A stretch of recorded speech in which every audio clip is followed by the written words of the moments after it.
like Hillary, but if it would take 3 hours to unwind everything she said there and point out what's just not true. I mean, it's not true that everything she did was acceptable under regulations. It's not true that she only had one device, and you could go down the list. I guess I'm going to have to listen to it again and write it down again. She said it well. She seemed to be very confident when she was saying it, but what she was it's not true. The question is, at this point, though, do people care? And Mike, when she says, oh, these are the right-wing attacks, it sounds a lot like 1999, this vast right-wing conspiracy against Bill and me. It's the New York Times they were lashing out at. It was a Washington Post they were lashing out at. It wasn't Breitbart or Drudge that were breaking these stories. It was New York Times reporters that drove these stories.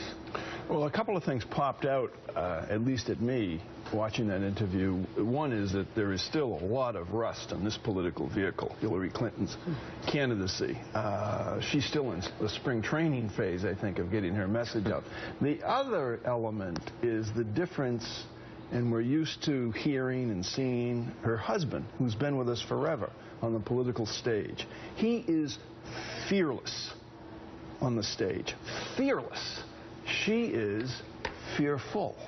Her eyes just seem frightened at every word that she says. She's weighing and measuring every word that comes out of her mouth. Now, it's understandable because she is right about the onslaught of criticism over the most picayune things involving the Clintons, but not a great moment yesterday. And I don't know that what she's been hounded about over the past 6 months, Willie, could be considered something from the vast right-wing conspiracy, because it's the New York Times, it's the Washington Post, it's the Wall Street Journal, it's a lot of top newspapers that are asking these very tough questions. Yeah, they're the ones who brought all this out to light. Let's go to Jonathan Capehart. He's in Washington. Jonathan, I know you watched the interview with CNN. It was her first extensive interview, not just having questions shouted at her. What jumped out at you? Well, you know, to jump on something that Barnacle just said, that Secretary Clinton looked fearful, to me, she looked annoyed, especially talking about the email controversy. Clearly, it seemed to me that she's just tired of answering these questions and feels that she's answered those questions not just to the best of her ability, but as truthfully, and she's still getting hit with these questions. The other thing is, she didn't exactly say that it was a vast right-wing conspiracy, but she talked about she's been under attack. She and her husband have been under attack by the media for a very long time, and that's true.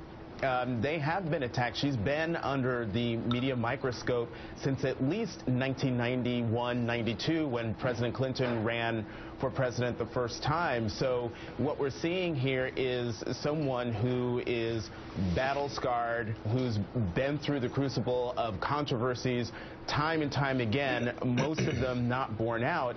But, you know, she's running for president a second time. She's been through this once before.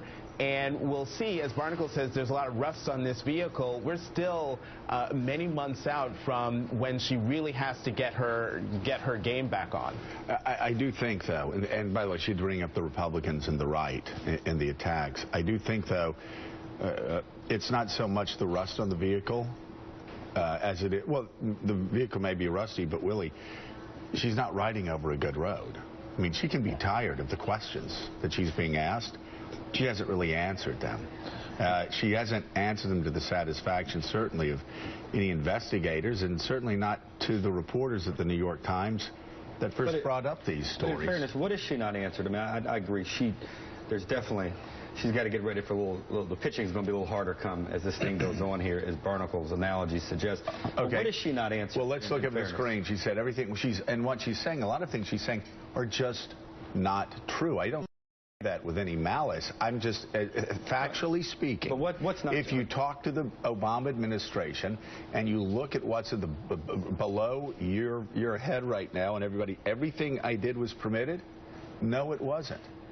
The Obama administration will tell you off camera, off record, that what she did was not permitted. The Obama administration will tell you they put in regulations in 2009 that required Hillary Clinton to store all of her emails, not just emails that she sent selectively to people inside the State Department or the government, inside the State Department, but all emails. You also can look at the fact that she had the server in Chappaqua. That was not permitted. The fact that she destroyed her server and didn't turn it over, that causes numbers of problems. How do you reconcile the fact that you've had former secretaries of state from different administrations say that they also had... Well, if they had separate devices, they didn't have separate servers, because back in that time, I guess you wouldn't have had a separate server. And they always bring up Colin Powell. Colin Powell didn't work for Barack Obama in 2009 when Barack Obama said, this is the way we're going to keep our government transparent. This is the way we're going to make sure that people can have access to the documents that we move around this administration when they search for them in Freedom of Information Acts. That's why they passed the regulation in 2009 that said if you work for an agency, all of your emails, not just the emails that you send to the agency, all of your emails have to be stored there. She did not do it. Everything she did was not permitted. Again, now, Mike, we've talked about this a good bit.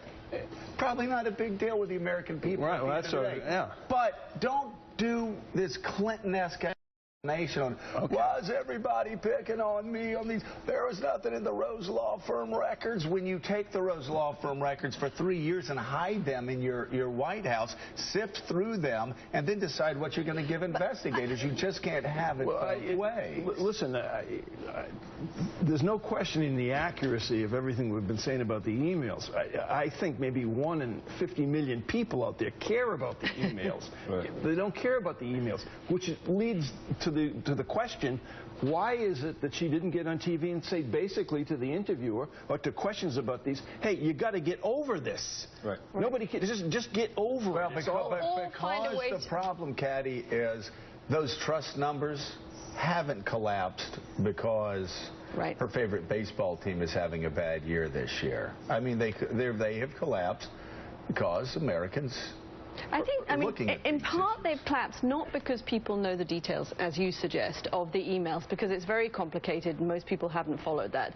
I think they've collapsed in partly because of what we saw yesterday, which is a performance issue, which is a style issue, which is a mannerism that she has of looking and sounding evasive. Maybe even were she totally accurate that other people have done the same thing, which they couldn't have done because they didn't have servers back in those times. There's something about the way when she is asked a question, she visibly doesn't like being pushed or pushed for transparency. And I thought that was the weakest part of the interview last night, was the manner in which she answered those questions. The responsibility for the media is to go through what she said in that interview and pick apart all the things she said that just are not accurate. I counted about 5 or 6 things that were just completely inaccurate, including a simple thing like saying American people trust me, and there's nothing wrong with my trust numbers. That's inaccurate as well. But if Mika were here, that's what she would be saying. What I say is, Mike, along your line, she needs to say, listen, I screwed up. I should have followed the Obama administration. I messed up. My husband, President of the United States, had a server at our house. I thought it would be more convenient, and that's why I did it. I really messed up, and I'm really sorry. But don't you